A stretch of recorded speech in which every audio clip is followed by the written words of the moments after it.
Bakunzi ba Nox TV ndabaramukije nongera ndabaha ikaze muri kino kiganiro cyo kuri uno munsi aho tugiye kubashikiriza intahe y'umumama.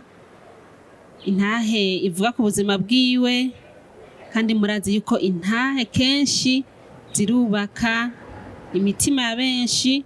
Hari igihe usanga uri mu buzima ugasanga umaze kumviriza iyo ntahe ukumva ugize kurema muri wewe, ukumva hari aho igukuye kagushitsa n'ahandi hantu. Rero ndabahaye ikaze kugira ngo muce mutega amatwi ugiye kuyidushikiriza, ariko imbere ya byose abanze asenge, hama amaze gusenga ace abidondora, ace abandanya n'intahe y'ubuzima bwiwe. Ndamuhaye ikaze. Hama imbere byose kadusenge. Data turakubashe, ugira neza bukira bugaca, wabanye natwe kuva mu gitondo kugera no masaha. Data turagushimiye kuko tukiri bazima. None Mana ngo inubane natwe, turakwingize ngo Data ubane natwe umwanya wose tugiye kumara tuyaga ivyawo ukora ukuntu ari vyiza, ni mu izina rya Yesu, amen. Ku mazina nitwa Elvanie Niyomwungere, nkaba ndi umumama, ndubatse, njaye rimwe, ariko na cane cane nagomba mfashe imitima y'abantu mu ntahe yanje kuva ndi muto kugeza aho ngeze. Iyo umuntu avuka, Imana ibifise umugambi, bifise uko yamuteguye, bifise uko yamugenye kuzobaho, ariko abantu nabo bagashaka kwivanga mu mikorere y'Imana. Je nkiri mutonya narakuze ndi umwana akunda Imana, aririmba, abantu benshi bambwira ko ndudasanzwe, ndirimba bambwira ko ndudasanzwe. Satani angirira ifuhe, anteza ubugwayi, ndagwara ingwara idasobanutse, abaganga barayobegwa. Iyo ngwara ndayibana mu bujene. Murazi neza ku badamu hari ibihe mubamwe iyo mwibarutse mukagira ibintu byo kuva cyane, amaraso menshi, ariko ibyo je sinabibonye mu budame, nabibona mu bujene, aho abandi bamenye igihe cyabo cy'iminsi yabo, ndavuga mu maregre, ariko jewe ibyo sinigera menya iminsi yanje. Nahora ndiho ngumana ubugwayi bwo kuguma mva amaraso umwanya n'umwanya, nicaye abandi ubu uraho unezerewe, je nkaba nijiriwe. Ariko iba ingwara itazwi n'abaganga, nkama kwa muganga, nkama mu bitaro. Murabizi mu kibano abantu bakanca intege, bakavuga ko ataco nzoshikako, ntazovyara, urya ntazoronka umugabo. Murabizi namwe, ako nta kibazo ku bwanje vyantera, gusa nari nzi yuko Imana ishobora, hazogera igihe bigahagarara. Sinigera niheba cane ngo nanka abantu, no kwishure naho byaba biruko narafatwa ukabona nari nkomeye, bantwaye kwa muganga nkaca ninjira ibitaro, abaganga batari baki baramvura, ariko ntivyakunda kuko Imana yari ifise ko umugambi ibindindiramo kugeza aho nkura ndabo umukobwa ageze mu bigero. Ariko nkama ndiho mfise rya jambo ryuko ntazovyara, yuko ntazoronka umugabo. Murabizi namwe nkonda biyagiye ati basha jemeze gutya, ngo yowe nugira umva abajene tuyaga, murabizi bakanca intege. Ariko igihe kimwe mpura n'Imana, Imana iransanga, irandemesha, irabihagarika. Uti byagenze gute? Nagiye kwa muganga, umuganga aramvura, arambwira ati jewe simbona ikibazo ufise, ariko hamwe n'umuti ndaguhaye no kwizera Imana uzokira. Ndafata uwo muti ndawunywa. Abatari bake bakambwira nje ku bapfumu, unywa imiti y'ibintu by'ibirundi. Ku bwanje nkumva umenga n'ivyo vyonkiza, kuko sinari bwabigeze, kuko navutse mu muryango ukijijwe. Data yari umukristo akomeye, umupapa wo mu rushengero, babita ngo abadiakre. Mama kwari umuririmvyi, ntibavyumva. Kandi urumva hamwe n'Imana, twizera Imana cane, sinigeze ndabifata ngo ndabinywe. Nabayeho nizera Imana n'imiti y'abaganga bamwe. Rero Imana ikoresha umuganga amumuti anyobrije iki gusenga bica bikura biteranywa nuko naje ubwanje nakunda gusenga amukindi gihe Imana iransanga irabihagarika icabaye niki nababwiye ko ndi umumama nubatse hageze yuko ngera mu bigero ndashaka ariko satani ntiyahagaritse yagumye angwanya mariage ya mbere irasiba mariage ya kabiri irasiba irahagarara twagize byose nako murazi umukobwa kowe muri quartier aba yubashwe baba baza ati umunsi n'umunsi turambara turabegwa bubu bavuga ngo baratunywera ibintu nyene bimeze neza ariko mu nyuma ukazomva na invitation zaje ubukwe burahagaze uwo twari kugira mariage acarongora uwundi mukobwa mu kindi gihugu yaraje ava mu kindi gihugu ashikira mu kindi acagirirayo mariage ndababara cyane ariko hamwe na ryasengesho nkibuka nari mu muganga ambwira gusenga Imana nishoboye nkaca ndariteranya narakize ku muti umuganga ambwiye gusenga n'ubundi birakwiye ko nsenga camba ahantu nyene niha Imana icumba canje ndakigira chambre ya pluriel nkaba umuntu agisengeramo n'abandi bakaza tugasenga kushika muhira baranyita mama ombi urumva naciye ndabiha agaciro mbona ko byose ari ubusa byo mu Mana aragera igihe rero wanje araza ari umukozi w'Imana Imana yampaye umukozi w'Imana umupasteur hama biracamo ndagira mariage hamwe na bimwe bantu banci intege ngera mu rugo ndaba umuvyeyi nk'abandi ndasama inda satani ntihagarara ntigera ampa akaruhuko yama hafi yanje mu gutwara indangira ibibazo kwa kundi ca kibazo c'uburwayi co kuva kiragaruka nafise indaguma ava amaraso indikuze mva mbona amaraso nkaja ku baganga akambwira umwana ni sawa kandi meze neza ntitubona amaraso ariko arava hagera ko nibaruka kwibaruka kwanje bibamwe ikibazo abaganga bambwira yuko umwana wanje atariho yapfuye byanse bansezariza ngo koro yanse kuguruka ibicantege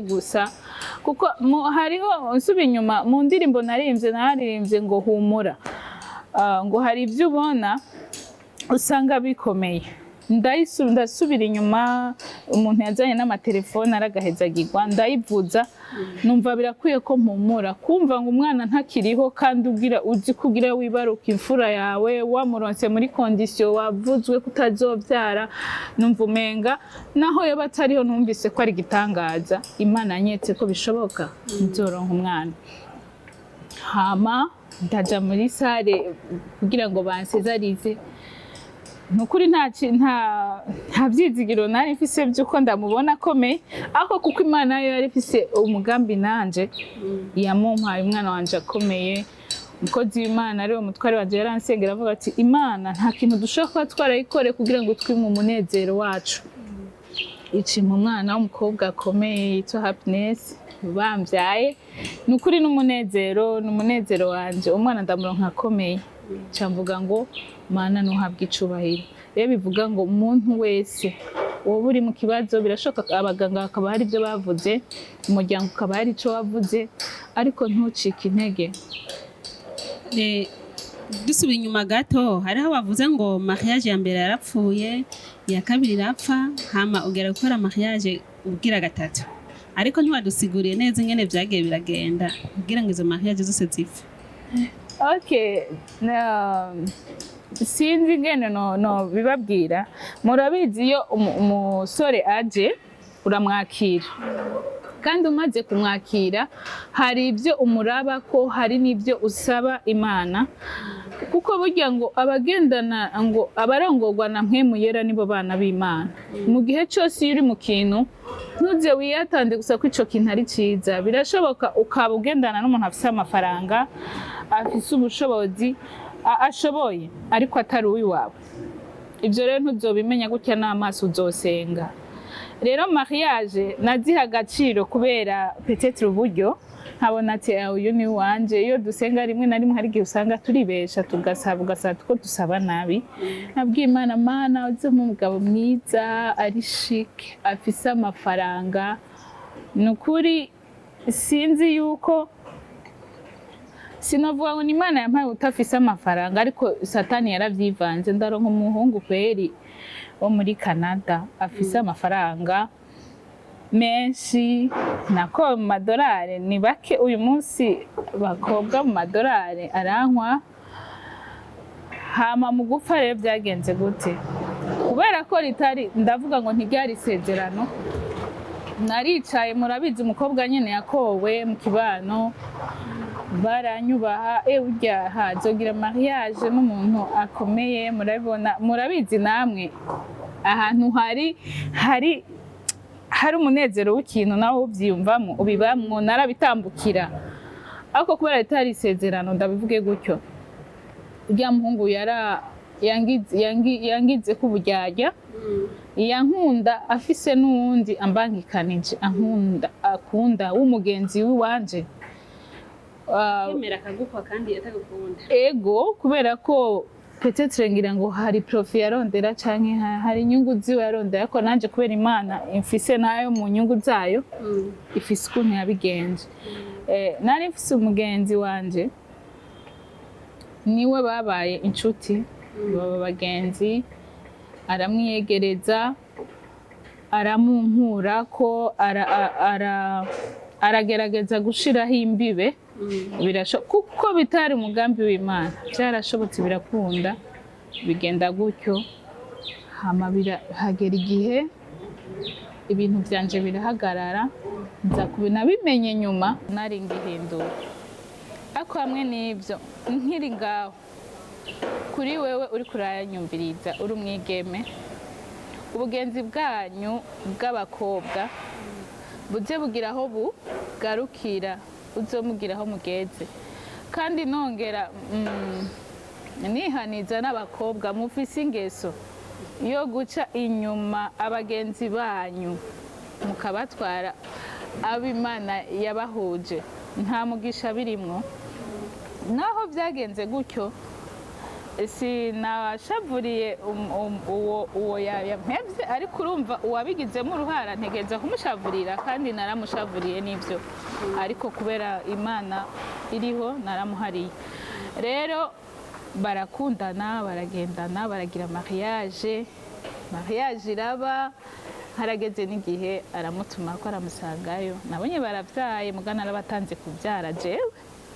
Urumva ko nako nakabijya Imana yabancishije imbere kugira ngo ibereke ko ari Imana. Hama mariage yanje nayo murumva ko yabaye ariyo hapfuye zibiri. Iyo rero yapfuye nyuma, rero urumva ko Imana yampaye uwiwanje, yarampaye uwiwanje. Rero ubu niwe turi kumwe, kandi nababwiye ko ari n'umukozi w'Imana. Rero ikintu nyamukuru nagomba kuvuga ku ntahe y'iwanje, nababwiye no kuvyara ingene vyagenze. Iyo uri mu bihe ukabona urazigirijwe, ntuze wihute kuvuga nabi cyangwa kurogota, cyangwa benshi bacavuga ngo Imana je ni nkunda, je Imana ntinzi. Birashoboka kuri umujene uyu munsi umuntu amaze kuguhemukira, murumva ari uguhemukirwa, umva n'agaheta. Je narahemukiwe, guteranya guhemukirwa. Ibaze nk'umuntu urindiriye imyaka 7, 8 musezerana ko ukiri umunyeshure, akagusezerana ko tuzogira mariage, ukaba umwizigirwa kuri we, ariko inyuma ntakubera umwizigirwa. Narinze meze ishure, ndaronka diplome, nzi ko ari uyo, kandi niko byari bimeze, kuko ntaco yanyima. Nababwiye ko amahera yarayafise. Abajene murazi kwipodora, aho umupodo uba hari wanje, ariko ibyo byose ntabwo zari zo nyungu z'Imana, ntabwo ari by'Imana yashaka. Rero bivuga ngo iyo ubona uri mu bihe byo kwankwa, by'uko abantu menga baraguhevye, baragutaye, ntabwo ari cyo gihe cyo kubabara no kuvuga amajambo menshi ngo wice intege. Nico gihe cyo gukomera ugasenga ugahamagara Imana. Birashoka iyo nca ndabivamwo niyumve ko nyene mu kibanza urumva naje bwanje siniyemere ngo numve ko hari ico Imana yangize. Birashoka ko nari guhitara izindi nzira, birashoka ko nari guca nja mu bivoyu, birashoka ko nari guca mbanye n'ikirara co mwibarabara. Kurumva nta kindi cizere umaze kurata mariage zibiri zose, nta cizere c'uko n'uyo yari kuza ntampemukire, nari guhava ndabivamo nkivanga. Ariko hamwe n'ivyo byose nagumanye n'Imana, nkurikira Imana, igenda incira inzira gushika n'iki gihe rero ndacari kumwe nayo, bimeze neza. Ego none urumva ko umaze kugira isheke zibiri mu buzima, muri kumwe unye ntaho wahapfuye wibaza ati nuwe azohava mpemukira nk'abambere, ukumva umenga wobivamo, ukumva umenga ahubwo nta na mariage wokora? Navuze ngo byose bitubishobozwa n'Imana, ngo abarongorwa na mpemuyera nibo bana b'Imana. Nk'umwana w'umuntu nk'umuntu byaranjemo kandi biranzamo, ndi no mu rugo ndavuga ati n'uyu muri je mu mutima nkabaho umenga ndi ku biharuro, ati nejo naho baranzanye iyo yarigirishije aramasambra. Urabizi abantu muri mu nkundo nukuba amaso mu isengesho, sikuba amaso kumuraba ko abirimwo. Hari uraba ukabona ko birimwo ariko mu mutima atabirimwo. Isengesho niryo bikwereka, Imana nibikubwira. Hamwe n'ivyo rero uyo ego biraza birabaho umuntu, ariko kuko mfise uwo mpamagara, mfise uwo mbaza, niwe ngena nkabwira ati Imana kurya ari wanyubakiye n'ubushishikano nyubakira, akagenda nkuramwo ako gatima atari kuko ubana n'umuntu kandi wasinye ngo nibihe byawe byose, ukaba harako mu mwengo ufisa kumba k'ivyakubaye. Kurumva ni satani abagarukanye kakayimaje kagashusho kugira gutesha intumbera, gukatishe. Birashoboka ko atandonse mu bujene mu buyabaga akankatisha mu rugo, akampushisha urugo. Rero nico gituma navuze ngo uba maso ugasenga Imana. Twe nk'abakristo ntacupfa gukora gutyo. Imana ntabwo idukorera ibintu hubutse, idukorera ibintu byiza. Kuko na mariage y'uwanje nayo nyene ubwayo yabaye intahe, ntibyari byoroshe. Aho abandi mariage baba baryohewe, ariko mariage y'uwanje yajemwo ibibazo kugira ngo intambamye zigume ziriho zo kubivamwo. Abandi iyo baje gutora umugeni baza baryohe, ariko je baje kuntora jewe habaye accident ishobora gutwara n'uje kuntora kugira apfe. Imana iramurinda. Rero bisigura ngo hamwe n'ivyo Imana ifise ku mugambi. Mbega none iyo abantu bamaze kukubona bakabona mariage ya mbere arase, bakabona mariage ya kabiri arase, amajambo yavugwa hirya no hino yarameze gute? Babivuga ko abantu babibona? Urabona nko kuyu wa mbere hoho ntibyavuzwe cyane kubera byababajeje. Urabona umuntu ari hanze, mu bisanzwe biba biri mu miryango, biba biri ahantu, kuko umuntu iyo ari mu kindi gihugu naho amajambo mababaho si kenshi abimenya canke ngo bizane amajambo menshi. Iya mbere naravuzwe bisanzwe mu muryango ati ntiyari uwawe, abandi nabo bamwe bararyoherwa. Ariko iya kabiri naravuzwe cane, murabizi mu kibano urya ntazokubaka, murabizi urya benshi mbere hariho warafise ngira ngo n'ikaramu yaranditse igitabo. Siwe ubibona kumwe nyine abisi. Murabizi iyo uri mu kintu Imana ikubonamwo, hariho abakwita ayandi mazina, ako kuko ibyo byose bishoboka ko ari Imana yabimfashamwo, byanshoboza je kwihangana. N'ukuri narabyumva kandi nkababara, nkataha nkarira, nkagira umubyeyi mwiza. Mama abajone muri ko muranyumviriza, muze mubaha ababyeyi ba mama. Mama narabimubwira. Hariho n'abandi ba mama babi aguca intege, akubwira ngo emwe uri n'umukoshi ibi niba, ariko umubyeyi yamambwira ngo n'ukwihangana nta kibera ubusa. akankomeza akampa ibyizigiro akanyereka ahubwo umurongo mwiza kuca nkurikira Imana rwose. Kandi aho hose jewe bibaye uko byaba bivuyemo na message ubutumwa, kuko nababwiye ko ndi n'umuririmbyi naca mba ndonse ubutumwa. Rero mama akaca ambwira ati birashoboka Imana ikaba yari yashatse kugira ngo iguhe ihishurirwa. Ugasanga kibaye gutyo nkaririmba nkifasha ntashobora kurema. Amajambo nivyo yaravugwa menshi bikamvuna umutima ariko ntakomezwa. Rero ugira akajambo kanyuma ubwira ariko badukurikirana k'impanuro haba ku bigeme haba ku bahungu, akajambo kanyuma babashikiriza.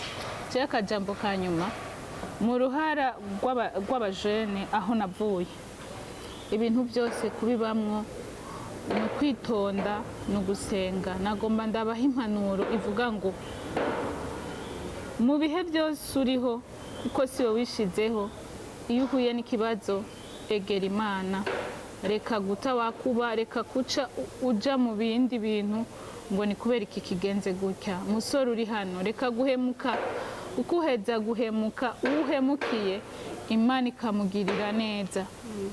Ku bakobwa namwebwe nimureke gutambatamba, Imana ifise ico yakubikiye no kwizigama kwawe, kuko iyo wizigama n'Imana irakuzigamira hanze hawe, uwawe iramuzigama. Eka kugenda muri yandarika ngo ni kubera urya guhemukiye, urya nuriya nawe uri wewe.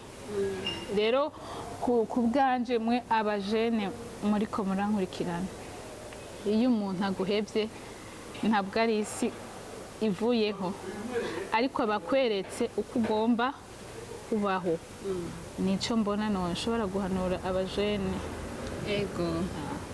Ndibaza izi mpanuro utanze n'intahe yawe ko izogira imitima benshi, izofasha mu bazoyiraba. Nkuko twatanguye dusenga cyenda gusaba kandi ugire ko usenga Imana.